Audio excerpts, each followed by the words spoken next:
주여, 우리의 눈을 열어 주의 말씀에서 놀라운 것을 보게 하옵소서. 아멘. 또 하늘에 크고 이상한 다른 이적을 보매 일곱 천사가 일곱 재앙을 가졌으니 곧 마지막 재앙이라. 하나님의 진노가 이것으로 마치리로다. 또 내가 보니 불이 섞인 유리바다 같은 것이 있고 짐승과 그의 우상과 그의 이름의 수를 이기고 벗어난 자들이 유리 바닷가에 서서 하나님의 검은 고를 가지고 하나님의 종 모세의 노래 어린 양의 노래를 불러 이르되 주 하나님 곧 전능하신 이시여 하시는 일이 크고 놀라우시도다. 만국의 왕이시여 주의 길이 의롭고 참되시도다. 주여 누가 주의 이름을 두려워하지 아니하며 영화롭게 하지 아니하오리이까. 오직 주만 거룩하시니이다. 주의 의로우신 일이 나타났음에 만국이 와서 주께 경배하리이다 하더라. 또 2일 후에 내가 보니 하늘의 증거 장막의 성전이 열리며 일곱 재앙을 가진 일곱 천사가 성전으로부터 나와 맑고 빛난 세마포 옷을 입고 가슴에 금띠를 띠고 네 생물 중에 하나가 영원토록 살아계신 하나님의 진노를 가득히 담은 금대접 일곱을 그 일곱 천사들에게 주니 하나님의 영광과 능력으로 말미암아 성전에 연기가 가득 차매 일곱 천사의 일곱 재앙이 마치기까지는 성전에 능히 들어갈 자가 없더라. 아멘. 일곱 재앙이 이제 준비되어지는 그런 모습을 봤는데 두 가지의 측면에서 좀 보았으면 좋겠습니다. 첫 번째는 2절에 보니까 불이 섞인 유리바다 같은 것이 있더라. 불이 섞인 유리바다 같은 것들, 우리가 그 4장 6절에 보면 하나님의 보좌를 볼 수 있는데 하나님의 보좌가 그때 뭘로 보였냐면 수정같이 맑은 바다 같은 것이 보였더라. 그때는 아주 깨끗하고 그 다음에 뭐 불 같은 것은 전혀 볼 수 없죠. 그렇게 깨끗한 수정같이 맑은 바다 같은 것이 있고 거기에 하나님의 보좌가 베풀어져 있는 모습을 보여주고, 그 다음에 오늘 15장에서는 불이 섞인 유리바다 같은 것이 있더라. 불은 심판을 의미하죠. 심판. 그 심판 속에 떨어져가는 세상을 보게 되는 거예요. 그리고 그 앞에 짐승과 그의 우상과 그의 이름의 수를 이기고 벗어난 자들이 그 불이 섞인 유리 바닷가에 서서 하나님의 검은 고를 가지고 이제 하나님의 종 모세의 노래 어린 양의 노래를 부릅니다. 모세의 노래가 어디에 나오냐면 출애굽기에 나오는데요. 출애굽기 15장인가 거기에 나왔던 것 같은데 거기 보면 그 히브리 민족이 애굽으로부터 구원받아서 나오면서 마지막 그 애굽 땅을 떠나는 장면이 홍해 바다를 건너는 장면이에요. 그리고 그 홍해 바다를 건널 때 하나님께서 그 홍해 바다 속에 그 수많은 애국 군대, 하나님의 백성들을 죽이려고 쫓아왔던 애국 군대를 수장시켜 버렸어요. 수장시켜 버리고 그리고 그 수장되어서 죽은 군인들의 시체가 떠오른 그 바다를 건너와서 그 바다를 바라보면서 부른 노래가 무슨 노래냐? 그게 바로 모세의 노래. 근데 지금 불이 섞인 유리바다 같은 것이라고 하는 것은 거기서 하나님의 심판을 벗어나지 못하고 하나님께서 불이 섞인 바다에다가 불로 세상을 심판하고 그 심판당한 세상을 바라보면서 거기에서 나온 짐승과 짐승에게 경배하지 아니하고 그 다음에 또 우상에게 절하지 아니하고 그의 이름의 수 666의 표를 받지 않고 순교당하면서까지 하나님의 말씀을 지키고 이긴 벗어난 자들이 그 앞에 서서 모세와 히브리 민족이 출애굽해서 애굽의 그 모든 속임수와 죽임과 그리고 그들을 추적해 오던 것들을 하나님께서 뒤집어 엎은 다음에 그것을 바라보면서 노래했듯이 세상의 박해와 그 짐승에게 경배하지 않고 우상에게 절하지 않고 그 다음에 666의 표를 받지 않은 그 성도들이 나와서 그 앞에서 하나님을 노래하는 것, 바로 이게 바로 어린 양의 노래, 모세의 노래와 어린 양의 노래라는 것은 바로 심판하시는 하나님의 손길을 벗어나서 그 손길로 심판하시는, 세상을 심판하시는 하나님의 손길로 인하여서 구원받은 백성들이 그 광경을 바라보면서 부르는 노래라는 거죠. 그래서 어떤 노래를 하냐면 주 하나님 곧 전능하신 이시여 하시는 일이 크고 놀라우시도다. 만국의 왕이시여 주의 길이 의롭고 참되시도다. 주여 누가 주의 이름을 두려워하지 아니하며 영화롭게 하지 아니하오리까. 오직 주만 거룩하시니이다. 주의 의로우신 일이 나타났음에 만국이 와서 주께 경배하리이다. 아멘. 저희가 이제 그 구약 성경 중에 이스라엘 백성들이 바벨론에 의해서 멸망당하는 그런 광경들을 기록한 성경이 있습니다. 그게 이제 예레미야서와 예레미야 애가서, 그 다음에 에스겔서 이런 데 보면 이스라엘 백성들이 죄악 때문에 심판을 당하는 그러한 모습들을 보는데 거기에서 드러나는 게 뭐냐면 하나님의 영광이라는 거예요. 우리는 하나님의 영광을 어떻게 생각하냐면 우리가 좀 잘해가지고 세상 사람들이 하나님을 높여드리는 것, 이것을 영광이라고 생각해요. 예, 그것도 정말 하나님의 영광입니다. 정말 그런 영광을 저와 여러분들이 하나님께 드리기를 간절히 바라고 소망합니다. 저와 여러분들을 통해서 하나님이 그런 영광 받으시기를 소망합니다. 그런 것들을 에베소서에서는 영광의 찬송이 되게 한다. 우리로 하여금 하나님의 영광이 찬송이 되게 하여서 세상 사람들이 우리를 통하여 하나님 아버지를 높여드리는 것, 그것을 영광의 찬송이라고.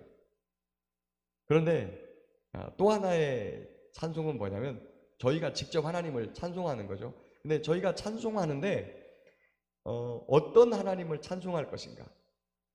어떤 하나님을 찬송할 것인가? 우리는 우리에게 사랑을 베푸시고 은혜를 베푸시는 그 하나님을 늘 생각하는데 오늘 보니까 심판하시는 하나님 말씀대로 이루시는 하나님, 그 하나님을 뭐라고 하냐면 영광을 드린다. 그 하나님의 영광이 드러난다, 이렇게 보는 거예요.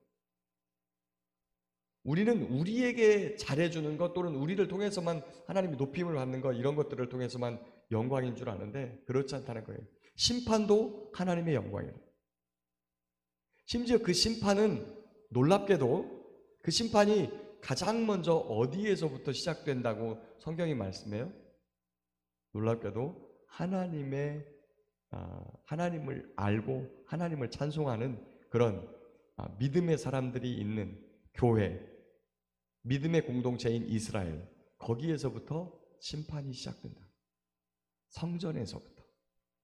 하나님을 가까이 하는 자들을 통해서 하나님의 영광을 드러내시는데 그 안에서 하나님을 가까이 하면서도 하나님을 영광에 내지 못하는 사람들, 오히려 하나님의 이름을 이용해서 자기의 이득을 취하고 하나님의 이름을 욕되게 하는 그런 자들을 하나님께서 가장 먼저 심판을 하신다. 성경이 그렇게 말씀합니다.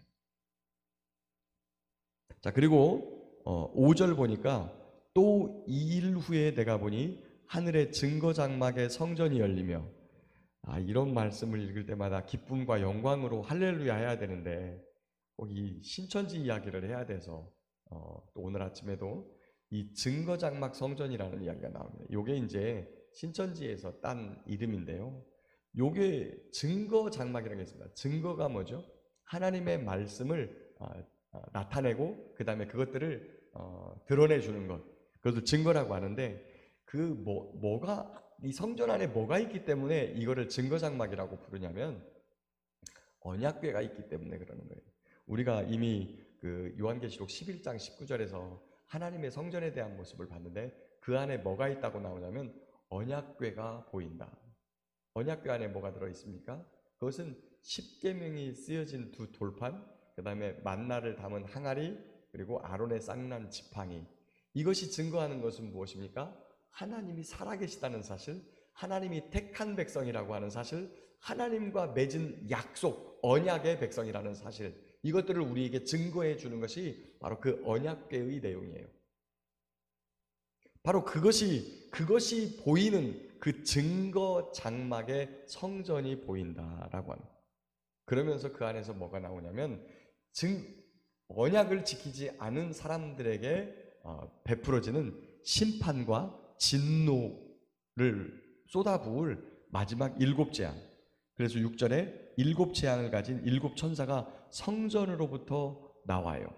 그런데 거기 보면 맑고 빛난 세마포 옷을 입고 가슴에 금띠를 띠고 네 생물 중에 하나가 영원토록 살아계신 하나님의 진노를 가득히 담은 금대접 7을 그 7 천사에게 주었습니다.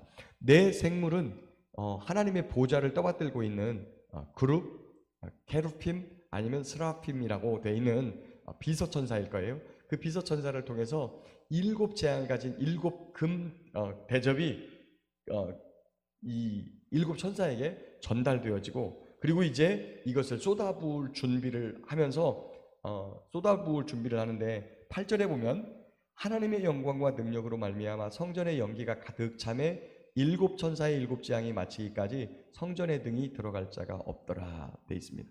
자, 이 부분은 우리가 이제 성경을 읽다 보면 출애굽기 40장 그리고 역대하 부분에 성전이 솔로몬 성전이 완공되어지는 그런 부분이 보여요.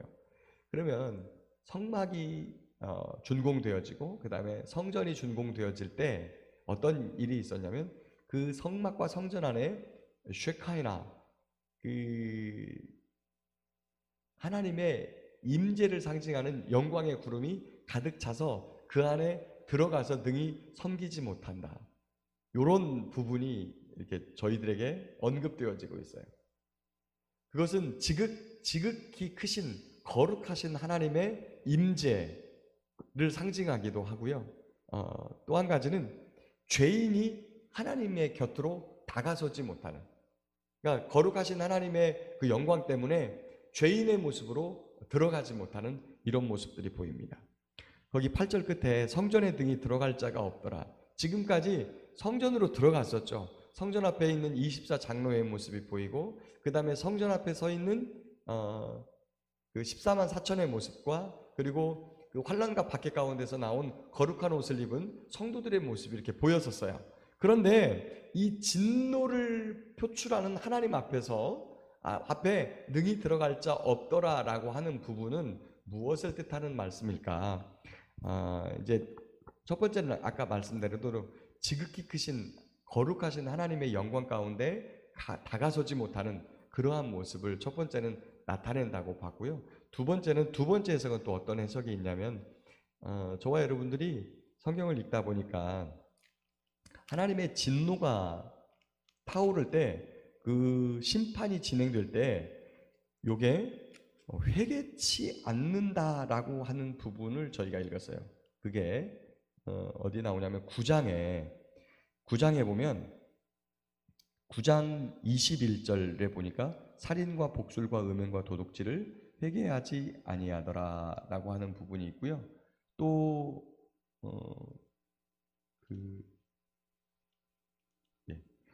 그러니까 이 종말의 때에 종말의 마지막 때까지 회개의 기회가 있는 것이 아니고 그때는 믿음을 지키기 위해서는 오직 순교하는 것밖에 없고 그 이외에 순교당한 14만 4천과 그리고 주의 백성들, 거기에서 나오는 수많은 주의 백성들, 그분들을 빼고는 나머지 백성들은 나머지 이 땅의 사람들은 회개하지 않는다.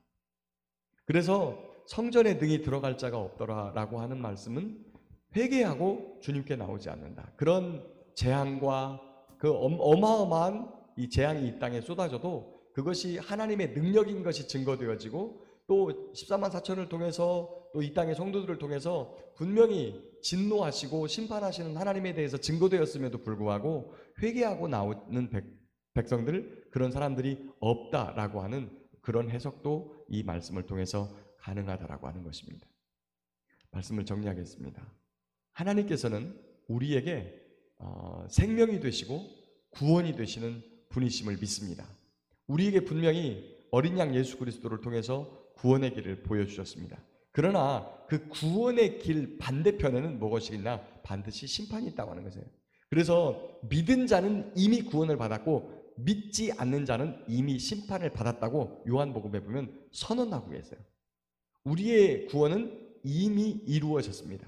물론 아직 완성되지는 않았죠. 그러나 그 완성의 끝에 가면 하나님께서 반드시 믿는 자는 구원으로 인도하시고 믿지 않는 자는 심판에 하나님께서 반드시 심판을 하십니다. 그것 또한 하나님의 지극하신 영광을 드러내는 것인데, 그 때에도, 그 일곱 대접 재앙이 쏟아질 때에도 어마어마한 진노와 그리고 재앙들이 쏟아질 텐데 회개하는 자가 없다라고 하는 거예요. 영광이 드러나서 하나님께 가까이 갈 수도 없지만 또 하나는 회개치 않는다. 저와 여러분들의 삶에도 회개에도 때가 있습니다. 성경을 보면 우리의 목숨이 끝까지 붙어 있다 그래서 끝까지, 마지막까지 회개의 기회가 주어지는 것 같지는 않습니다. 그때가 이르기 전에 우리의 마음을 정결하고 거룩하게 하고 살아계신 하나님, 우리를 위하여 대신 죽으신 우리 구주 예수 그리스도를 믿는 믿음에서 떠나지 않고 하나님을 영광에 내는 믿음의 삶을 살아가 날마다 주님 앞에 우리의 죄를 고백하고 주께로 마음을 돌이키는 회개의 삶이 이루어지는 복된 은혜가 있기를 예수님의 이름으로 축복합니다.